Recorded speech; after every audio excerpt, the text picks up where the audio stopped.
The power cord passes through the cord guard as it goes into the tool's handle. The cord guard gives extra support to the cord, preventing it from kinking and rubbing against the handle. The cord guard is made of rubber and will eventually harden and crack. Once it does, the cord is prone to kinking or the wire insulation can be rubbed through. Replacing the cord guard is a repair that you can do yourself, and I'm going to show you how. Hi, I'm Mark Socha. Do-it-yourself repairs like these are easier than you might think. From lawn machines to cordless grills, kitchen mixers, Outdoor grills. our how-to videos walk you through each repair from start to finish. So doing it yourself means never having to do it alone. Let's get started. I'll begin by removing the rear motor cover.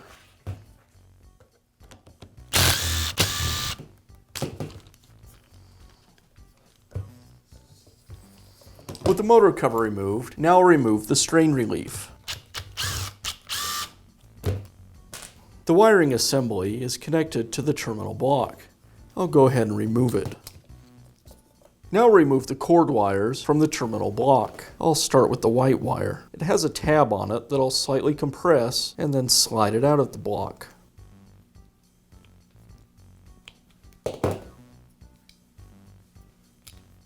And then the black wire that leads to the switch.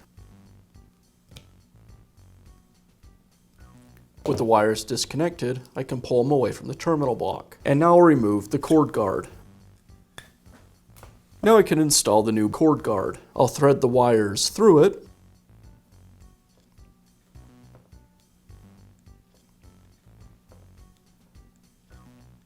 And pull it onto the cord's outer insulation. Now I'll thread the wires back through the terminal block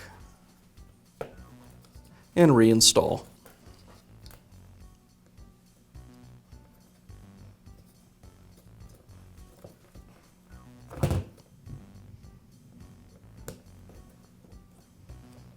I'll align the cord with the terminal block and then install the strain relief and secure it with the screws.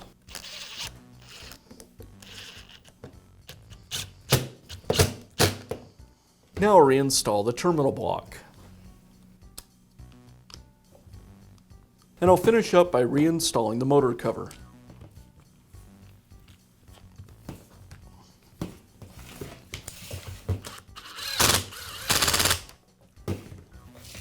And that's how easy it is to replace the cord guard on your power tool. Be sure to check back often for new videos and expert advice. If you found this video helpful, give us a thumbs up.